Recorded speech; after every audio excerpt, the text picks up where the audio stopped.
"Oh, sweetheart, would you mind sitting with me a spell?" I was shelling peas for supper when a drift of old-fashioned lye soap tickled my nose, and, mercy, it carried me clear back to a winter morning in 1958, out in the foggy hills of western Pennsylvania, when the sisters shaved my head for the very first time. You know how certain smells just pry open the lockbox of your heart? Well, that sharp, clean scent has me rattling round in memories I don't dust off too often, and I reckon tonight I couldn't shove them away if I tried. Now, sugar, if you find yourself leaning in, do your old granny a kindness. Tap that little thumbs up down yonder and drop me a note. I surely do enjoy reading what folks are thinking. Anyhow, back then I was 8, all knobby knees and freckles, bundled off to the St. Bridget's School for Wayward Girls, though nobody said the wayward part out loud. The sign out front read, "Sisters of Perpetual Penance," gold letters peeling like old paint, but the neighbors called it simply the home. Daddy said it was God's will for me to learn discipline, but deep down I knew it was my out-of-wedlock birth that darkened the doorstep. Lord love him. He never quite shook the shame of Mama's passing and my arrival all in the same hour. So there I was, one January dawn, the boiler pipes clanging, Sister Ignatia fussing with her rosary, and me perched on a hard wooden chair while another nun held the buzzing clippers.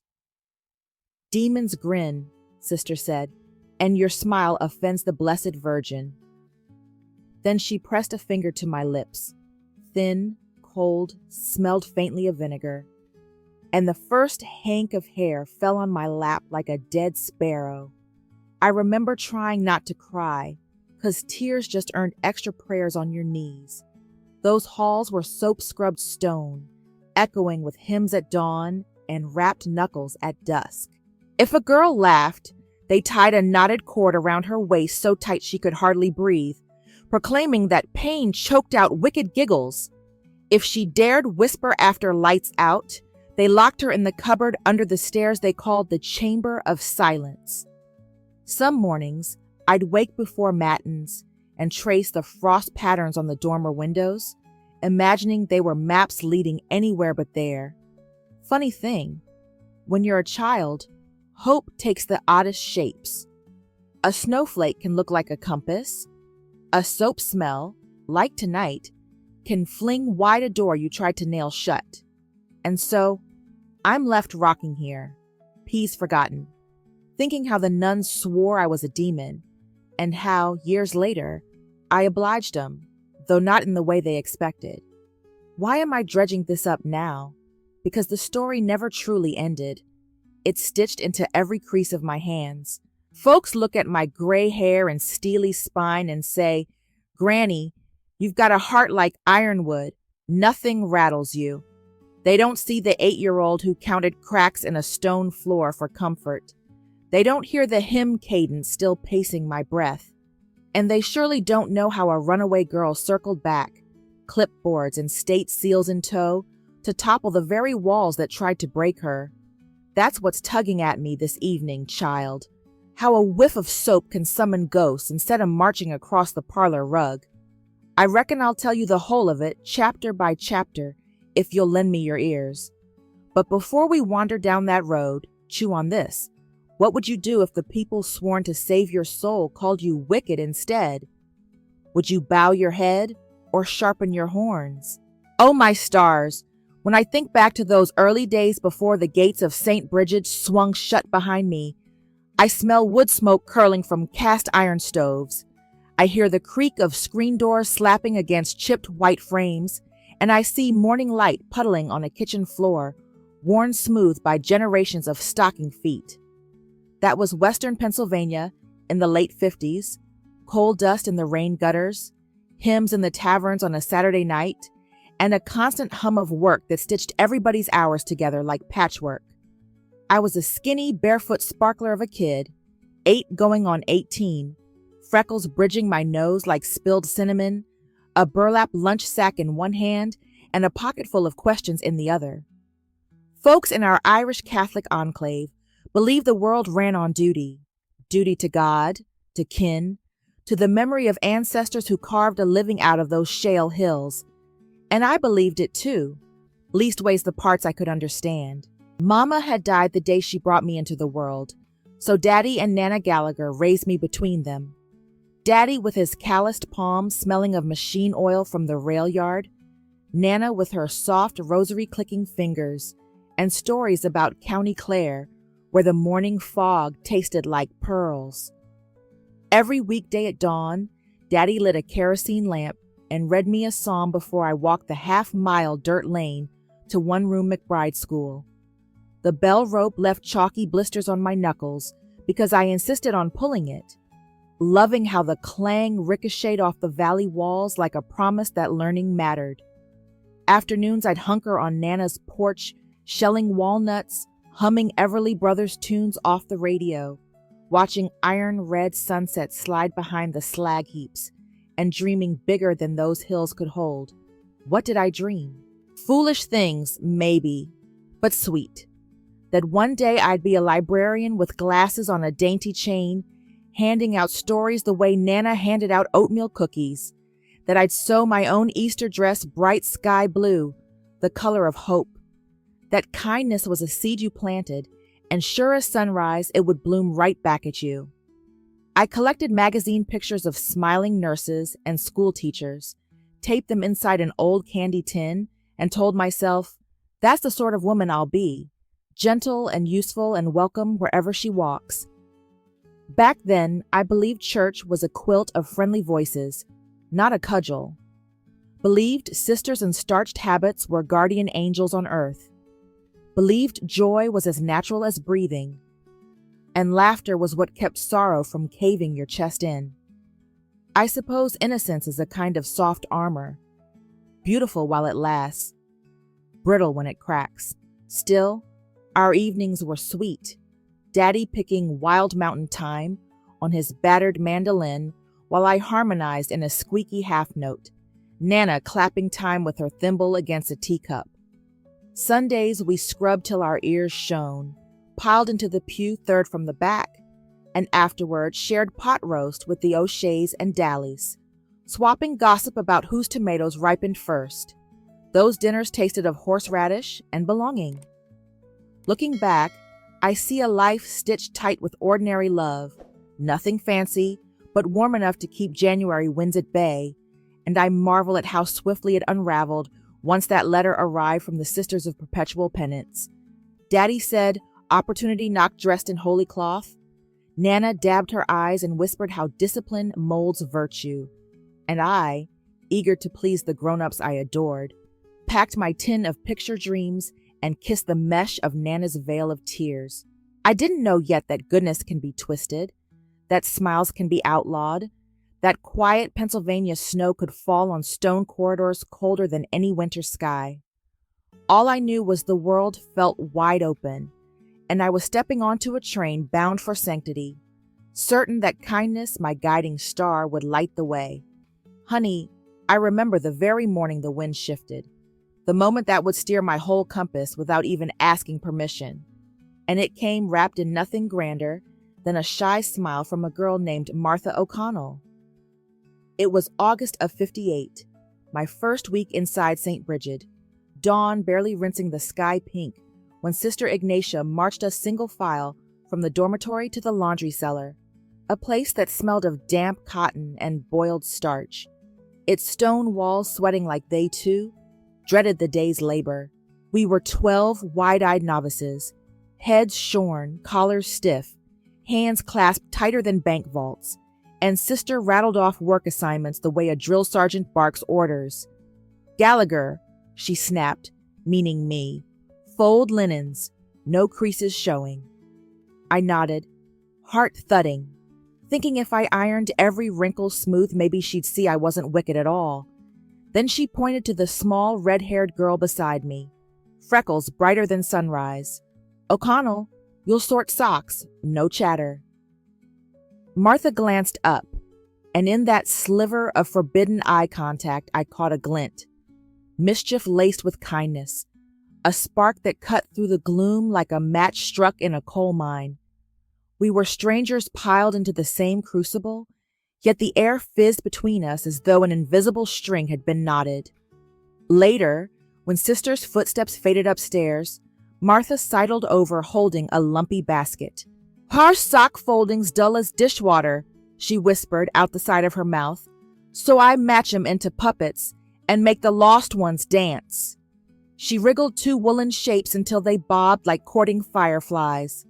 I clapped a hand to my lips to smother a laugh, but the giggle still escaped, a small trembling note, quick as a bird. My chest fluttered so hard I feared the rosary beads would rattle clean off. Right then I couldn't have explained why my pulse went galloping, only that it felt as if hope itself had breathed on the embers inside me. In a place where we spoke mostly in prayers and apologies, Martha's mischief sparkled like creek water under noon sun. And mercy, I was thirsty. All day I kept sneaking glances at her. The way she tucked escaped strands of hair behind her ear, the faint bruise on her wrist from yesterday's ruler lick, the way her lips shaped silent hymns while she worked. By supper, I knew 3 things, with a certainty that surprised me. First, that Martha's bravery outshone her slight frame. Second, that Sister Ignatia's keen eyes had noticed our budding alliance. And third, that my heart, long tutored to beat in careful rhythm, suddenly drummed a new unruly song. Why does that instant matter after all these years? Because everything that followed, the secret notes Martha slipped beneath my mattress, the nighttime whispers about escape routes, the courage I found to crawl through a rust-flecked vent years later, sprang from that single forbidden grin exchanged over mismatched socks. It was the seed of rebellion, watered by friendship, nourished by shared bruises, and shaded by the promise that kindness, once planted, will hunt out cracks even in stone floors. Without Martha, I might have settled into obedient silence, grown roots in that gray soil. Instead, I sprouted questions, then schemes, then wings. So when folks ask what first turned the tide, I don't speak of the beatings or the cold or Sister's sermons about demons. I tell them about a laundry cellar humming with pipes, steam curling like ghosts, and a red-haired girl who made sock puppets dance, and how a simple laugh, quick, soft, nearly swallowed, echoed louder in my soul than any church bell. That is why I still feel my heartbeat hitch remembering it, and why the memory sits like a warm coal in my palm even now, lighting the path to everything that came next. Lord help me. The sweetness of that early mischief didn't last long before the hammer came down, and when it struck, it rang through every hollow place in me like a church bell at midnight. 2 days after Martha's sock puppet grin, Sister Ignatia caught us humming Red River Valley while scrubbing the refectory floor, and she declared at once that worldly tunes nursed wicked thoughts, so she made an example of us, lining the whole dormitory to watch while she lashed a bamboo rod across our palms, 6 strokes each, timed with the slow click of her rosary beads, 1 bead per strike, the clap of wood on skin echoing off stone until my ears burned more than my hands. I had never felt such hot humiliation, not just pain, but the sting of knowing every girl saw my weakness, saw my tears. I tried so hard to swallow, and I felt anger too, a sharp, forbidden ember, yet I dared not let it flare because anger was labeled pride, and pride was the devil's doorway. That night, Sister locked Martha and me in the chamber of silence, a narrow cupboard beneath the back stairs no bigger than a coal bin. The air smelled of damp mortar, and the only light slid through a knothole the size of a dime.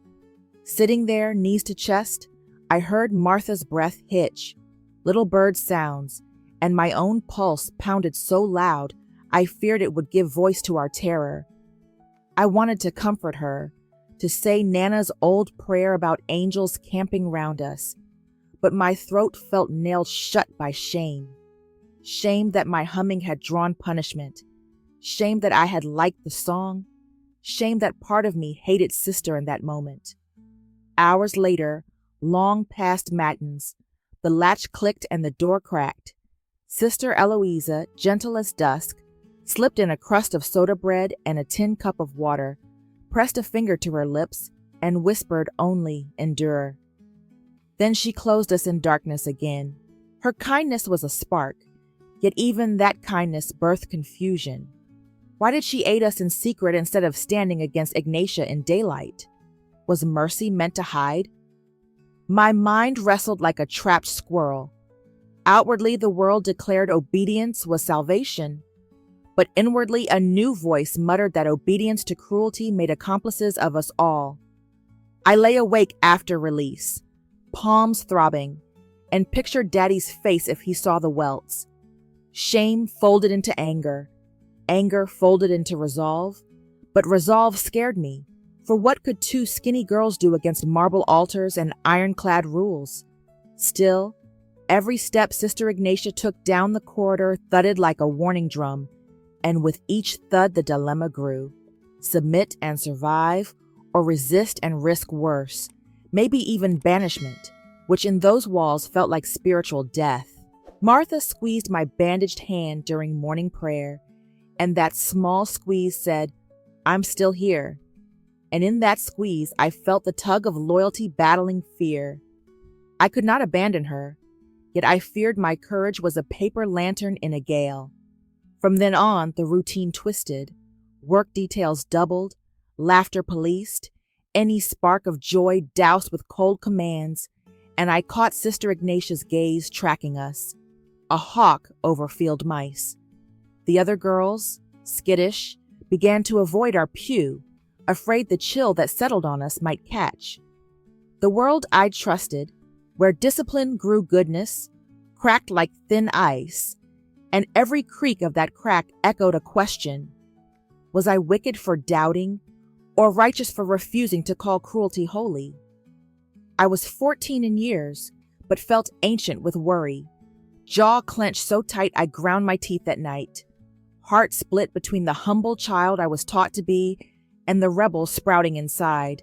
No tidy answer came, only the drumbeat of days, sore palms, whispered plans, and the knowledge that something had shifted irreversibly, as sure as steel rails changing tracks in the dark. Winter of 1965 came howling over the hills, rattling St. Bridget's stained glass so dawn colors shivered on the dormitory floor. And that Monday after Epiphany is the day my world tipped. We had been fasting, mending altar linens by lantern glow, fingers so numb the needles bled us before we noticed. Martha and I shuffled between chores, trading courage in sideways looks, until Sister Ignatia declared a midnight inspection. Every trunk opened, each blanket shaken for sins unseen. After lights out, the stone halls sank into blue hush. Martha slid from her bunk, pressed the notebook into my palm. "Burn it," she mouthed. The furnace room was padlocked. Minutes crawled. My pulse thudded like trapped birds. Then came the scream, high, tearing, not of earth. Doors banged, feet thundered. Sister Eloisa hung in the stairwell, her belt looped over a beam, rosary beads dripping through limp fingers. The corridor froze. Even the candle flame seemed to hold breath. Ignatia herded us to our knees beneath the swaying body, demanding prayers, yet her dry eyes fixed on Martha and me. While others murmured Ave Marias, Martha's cheeks shone with silent defiance, and inside my shock rage unfurled. Mercy had hanged itself. Obedience was a noose. Staying would strangle every bright thing we had. Dismissed at last, thunder shook the roof. Martha gripped my wrist. Tonight, or never. I nodded, though fear drummed. We waited until the bell tolled 2, then crept to the laundry cellar. Rain hammered overhead. We pried up the loose grate Martha had found while sorting sheets. She slipped first into the vent. Her shoes scraped, then silence. I wriggled after, concrete ripping cloth. Halfway through, a flashlight lanced my back. Ignatia's voice cracked, "Come out, demon!" Panic clawed me. Behind the grate slammed. Ahead stretched black tunnel and Martha's fading scuffle. I dragged forward, elbows raw, Ignatia's keys clanging as she hunted another hatch. Moonlight spilled from a broken vent. Mud showed one set of footprints already washing away. Martha had sprinted, buying me minutes no ruler could measure. I dropped into sleet, lungs searing, tasted freedom mixed with chimney smoke from town below. Ignatia's shouts dimmed behind brick. Martha was gone. Whether to woods or worse, I never learned. Her sacrifice lodged like flint under my ribs, sparking every breath. That night, I lost a friend, a childhood, and any scrap of obedience. Before sunrise, I fed the notebook to a barrel fire by the rail yard, its ashes swirling east. Smoke curled upward like parchment, sealing the pact I had made. The tracks hummed beneath my boots, urging me forward, and every echoing rail spike repeated one command: keep walking, keep fighting, keep becoming. I felt time resume, yet my heartbeat kept its own rhythm. I would not disappear. I would return armored in laws they worshipped and dismantle their altar brick by brick. Tears crystallized on my cheeks as I vowed, by Martha's name, that no child would kneel in that cupboard again. Dawn smeared orange across the slag heaps while I walked the cinder tracks, plotting survival, dishwashing work, night classes. Questions slipped under church doors until I learned enough to fight them. Each sting in my palms recalled Eloisa's body and Ignatia's stare, forging grief into steel. When a freight car clanked toward Pittsburgh, I hauled aboard, clutching Martha's silver medal. Wind whipped my shorn head. For the first time since childhood, I smiled without fear against the hard January wind.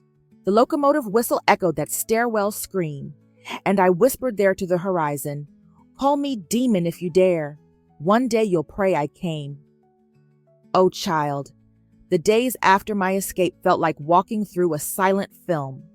Mouths moved, but the sound leaked away and every color was washed gray. I kept Martha's medal clenched so tight, the ridged edge printed a crescent in my palm, proof I was still alive.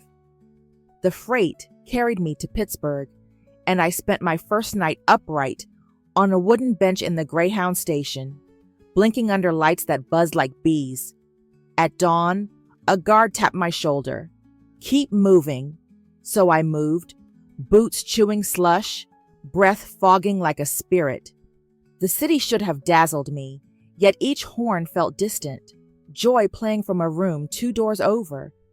Diners paid in pie and nickels if you scrubbed pans, so mornings I waited behind Mahoney's, trading raw knuckles for bowls of hash. Nights I curled by laundry vents where warm steam fooled my bones into believing it was April. I counted boxcars over the Monongahela and wondered which one carried Martha. Fear was not the heaviest thing I hauled. Emptiness was. The nuns had scooped out my laughter and sense of north, leaving pebbles rattling in a tin. One Friday, a church bell tolled 3 and I ducked beneath a viaduct, rain drumming overhead. That bell, once a cradle song, now clanged like a lid on a coffin. I tried Mass Sunday, hiding in the last pew, but when the priest raised the chalice, I tasted cellar dust and fled before the hymn. Faith, once my sturdy stick, had splintered. What did I trust? Not robes, not smiles, only motion.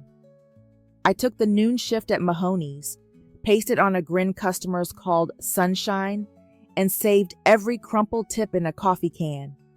Nights I wandered Carnegie Library, fingers sliding over spines the way others touch prayer beads, hunting words big enough to hold my ache. Augustine spoke of restless hearts, Dorothy Day of justice, a pamphlet on labor law of accountability, heavy but honest. Loneliness became a quiet housemate, sharing stale crackers, never asking questions, yet its hush left room for plans.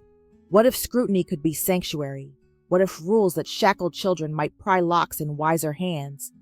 I scratched notes on napkins, inspection statutes, Latin phrases the seminarians muttered when they thought the waitress couldn't hear.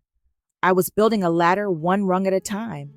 The girl who once hummed forbidden songs now walked with shoulders squared, wary of tenderness yet hungry for purpose.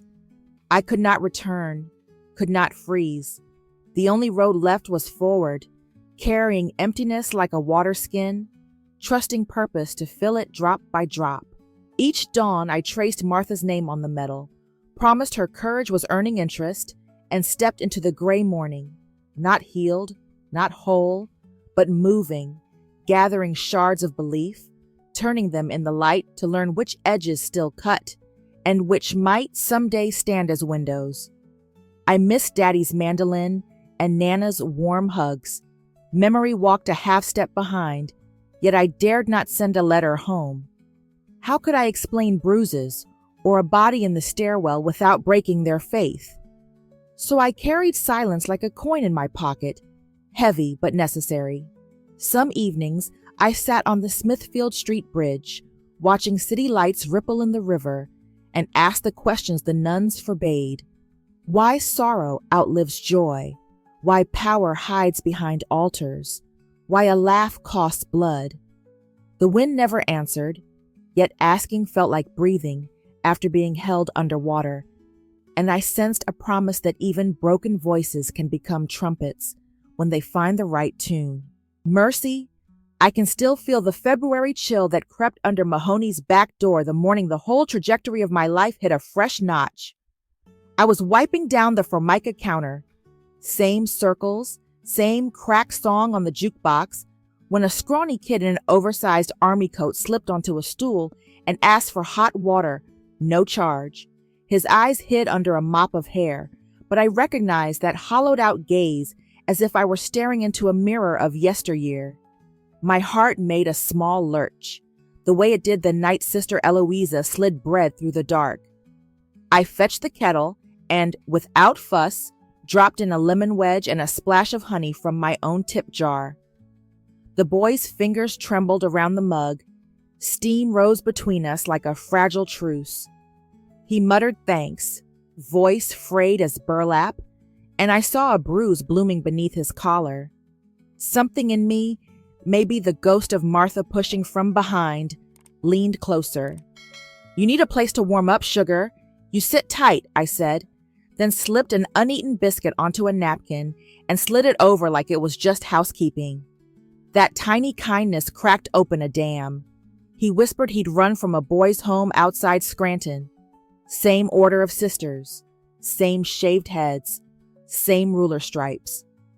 My pulse hammered as memories poured back, bitter as chicory. While the lunch rush clattered, I smuggled him a second biscuit and listened. For the first time since escaping, I spoke aloud the name St. Bridget. The boy's shoulders sagged, relief mingling with fear, and I realized my silence had served no one. There were still children locked in cupboards, while I stacked plates pretending distance was safety. That evening, I rode the streetcar to the library with a fire in my chest, brighter than the trolley sparks overhead. I requested every public regulation on parochial institutions, copied them longhand till midnight, my fingers aching but alive. 2 tables away, a silver-haired gentleman in a corduroy jacket noticed my stack. "Research project?" he asked, genial. Turned out he was Professor Whitcomb from Duquesne's theology department, grading essays over black coffee. I confessed I'd fled a convent school and wanted to hold such places accountable. He listened, really listened. Eyes kind but sharp as spectacles can make them. Theology, he said, properly practiced, is a bulwark against abuse, not an excuse. He offered me a brochure for night courses aimed at working adults, tuition forgiving for those willing to mop classrooms at dawn. I tucked it inside my coat like a seed packet waiting for spring. Walking back across the Smithfield Bridge, snowflakes stung my cheeks, yet the city lights shimmered softer, as though possibility had dusted them with gold leaf. Next day, I registered for GED prep, swapped Mahoney's evening shift for mornings, and began rising at 4 to scour blackboards before slipping into lectures on ethics and canon law. I sat in the back, hair bandana tamed, jotting every phrase about justice like it was lifeblood. It was grueling, dishes at dawn, Greek verbs at dusk, but each step stitched purpose to my ragged faith. Helping that runaway boy sparked the notion that survival, by itself, was unfinished business. The real gospel, as Professor Whitcomb phrased it, was to loose the chains of injustice. My world, once a gray corridor, gained color in cautious strokes. The warm amber of library lamps, hymn chords played not as shackles, but as promises. The slow bloom of self-respect whenever a grade sheet bore my name spelled right. I still flinched at clanging bells, kept Martha's metal close, yet hope, thin as winter sunlight, began thawing the ice around my ribs. Each small victory, passing an exam, lending a fellow student bus fare, felt like laying one more brick in a road that pointed not away from my past, but straight through it, toward a day when I could walk back into those shuttered halls, not as a trembling girl, but as the reckoning they never saw coming. I remember the night the decision settled over me, the way first snow hushes a field, soft yet absolute, and it came after an evening class on prophetic justice, when Professor Whitcomb quoted Micah, "Do justly, love mercy, walk humbly," and then asked almost offhand, "Whom do you serve when the church fails the child?" His words pierced like sleet down my collar. I walked home through dusky streets, blinking back tears I'd damned since the stairwell. And halfway across the bridge I stopped, leaned against the iron rail, and let the Allegheny wind slice clean through the husk I'd built. The river below churned black, reflecting city lights in ragged streaks, and for a moment I saw Martha's face there, flickering, not as a martyr, but as a question. What now, Kathleen? My whole life since escape had been reaction, running, hiding, studying, but always in the shadow of what they took. That night, the shadow felt too cramped for the woman I was becoming. I dug the silver medal from my coat, the one engraved with Martha's name and mottled from years of anxious rubbing, and I held it between thumb and forefinger until it warmed. My breath came in hiccups, grief, anger, love tangled like thread, but beneath them pulsed something sturdier. Resolve. I whispered aloud, voice hoarse, "I will not be their orphaned child or their runaway ghost. I will be the reckoning." The wind caught the words and whisked them downstream, sealing the vow. Then, in a gesture I never planned, I unclasped the chain and let the metal drop into the dark water. It flashed once in the lamplight and vanished with a faint plink, and the sound cracked the last shard of fear inside me. My knees wobbled, but instead of collapsing, I exhaled, long and shuddery, and a warmth spread through my chest as if Martha herself had taken my hand and said, "Go on, girl." I wept there, full, snotty sobs a lady might pretend away, but every tear felt like poison leaving. When the fit passed, I stood straighter than I had in years, shoulders no longer braced for the ruler. Tossing the medal wasn't losing her. It was inviting her memory to live in marrow instead of metal. I walked the rest of the way home, lighter by exactly one necklace and decades of blame. The next morning, I marched to the county office, crisp transcript in hand, and filled out papers to join the state oversight trainee program. I signed my full name, Kathleen Bridget Gallagher, claiming both the saint they tried to weaponize and the girl they tried to erase. Paperwork done, I rode the elevator down, caught my reflection in the brass doors, and for the first time believed the steely-eyed woman staring back was wholly mine. From that day forward, every step carried a new steadiness. Pouring coffee at dawn, I practiced assertive ma'ams. In seminars, I raised my hand first, voice clear. On bus rides, I read audit codes instead of hiding behind dime novels. The ache of the past didn't vanish. It hummed like distant train tracks. but it no longer dictated my rhythm. I chose to live onward, not upward into sainthood, nor downward into vengeance for vengeance's sake, but forward, armed with statutes sharper than any bamboo rod. I forgave nothing that deserved judgment, yet I released the weight that kept my feet in yesterday. And in that releasing, space opened for gentler things, sunlight on library steps, laughter that didn't hurt, even the possibility of trust. I had thought survival the destination. That night on the bridge, I learned it was only the threshold, and stepping through felt like dawn after a storm, cool and bright and brimming with roads unrolled before me. You know, sugar, when I sit here at 65 with my quilt across my knees and think on that frightened child counting cracks in a stone floor, I marvel at how the road bent without warning, yet kept leading me right back to myself. Back then I believed goodness was a soft thing easily crushed, but these days I know kindness can be tempered into steel sharper than any ruler edge, and mercy, when stitched to courage, is the mightiest hammer you can swing.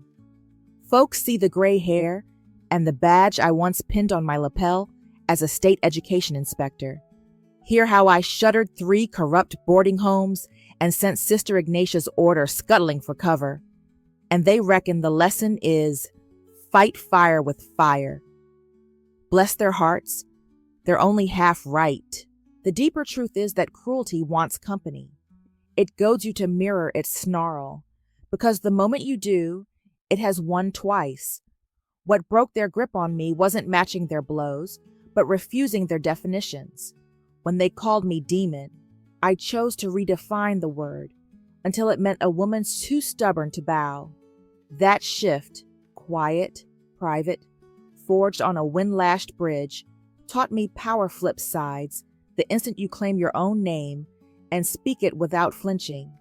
I learned, too, that scars make lousy masters but fine road maps. Each welt on my palm pointed to a child still locked somewhere, so those marks became marching orders, not shackles. And faith?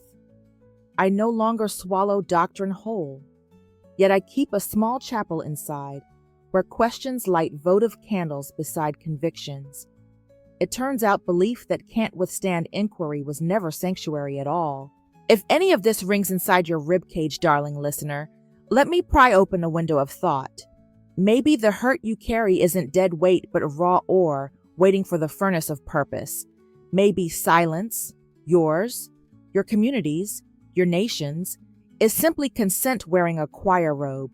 And maybe, just maybe, it's time you stopped waiting for a spotless plan or a bishop's blessing and stepped onto the gravel road with whatever courage jingles in your pocket. The world still hides cupboards of silence, still trims bright laughter to fit narrow corridors, but every ordinary act, sharing a biscuit, filing a report, voting in a school board race, can tug another brick loose from the wall. Don't fret if your hands tremble. Mine shook signing those first subpoenas, yet the ink dried straight enough. What matters is the leaning in, the choosing not to look away when a child flinches, the steady whisper that wrong names can be rewritten. So when memory's cold fog wraps my porch swing and the soap smell of winter tries to drag me back to that cellar, I breathe deep and remind myself, I am not the girl on her knees. I am the woman who stood, who walked, who returned with keys. That knowledge tastes bittersweet, like strong tea left brewing, but it warms clear through. And if you're hearing my voice tonight with some secret ache clamped under your tongue, I hope you'll hear this plain. Nothing that happened to you gets the last word unless you hand it the pen. Maybe it's time you stopped waiting and wrote your own next chapter.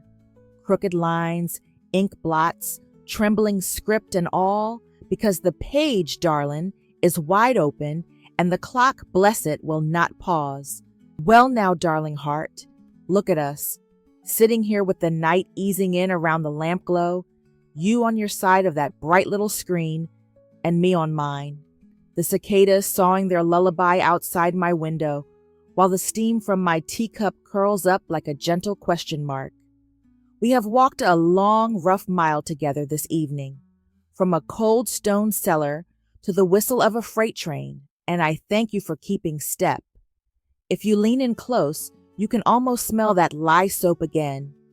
Funny how memory keeps its own cupboard of scents and sounds, ready to swing wide when a willing ear draws near. And that, my friend, is why I've spoken, because stories left untold are like doors nailed shut, and doors nailed shut are no use to anyone looking for light. I won't pretend the world outside my window is fully mended now. Somewhere a bell still tolls for children in tidy uniforms who flinch at its echo.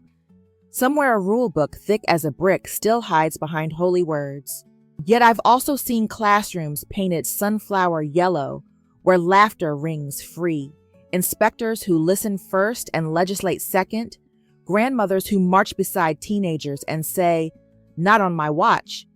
Justice, it turns out, is a patchwork, each of us quilting one stubborn square until the blanket is big enough to tuck every trembling soul inside.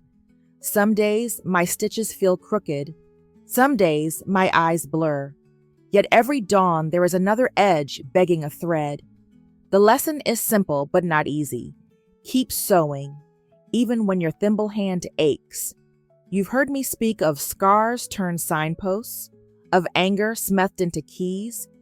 Let me offer one more truth I tuck beneath my pillow. Tenderness is not the opposite of strength. It is the root of it. The sisters tried to prune my smile, and in doing so taught me how deep its roots could reach. They called me demon, and so revealed the power of naming myself woman, survivor, servant of the small. I discovered that when you meet cruelty with cold silence, it doubles. But when you meet it with hot, deliberate mercy, mercy that refuses to forget, why, the ground itself shifts beneath the oppressor's feet. If you carry a hurt tonight, maybe ask what tool it wants to become. A compass, a hammer, a lantern for the next traveler. Now, I've a favor to ask. Old women get away with a little boldness. Close your eyes a second and call up the one thing you still wait for, an apology that never came, a door you were told was locked, perhaps a love you once let go. Feel its shape, heavy or frail, then ask yourself, is it waiting for you, or are you waiting for it? Because time, ornery as a mule, keeps trudging whether we climb aboard or not. Maybe, just maybe, it's time you stopped tapping your foot at the station and started waving down the train. Which leads me to the question I'll leave twinkling in the back of your mind like the last ember after the campfire dims. Do you believe real love, whatever form that takes for you, will always find its way home on its own? Or is it our job to open the gate and beckon it in? Settle that, and you might just rewrite the ending of your own tale. I ask not for knowing's sake, but for growing's sake, and I'll be right here steeping tea, eager to read your heart thoughts in the comments below. Sometimes, when dawn slips pink over the old river and the church tower shadow stretches thin, I fancy I hear a girl's laugh on the breeze, bright as sock puppets dancing, and I wonder if Martha remembers me too. The wind never answers outright, but it leaves a warmth on my cheek that feels an awful lot like yes.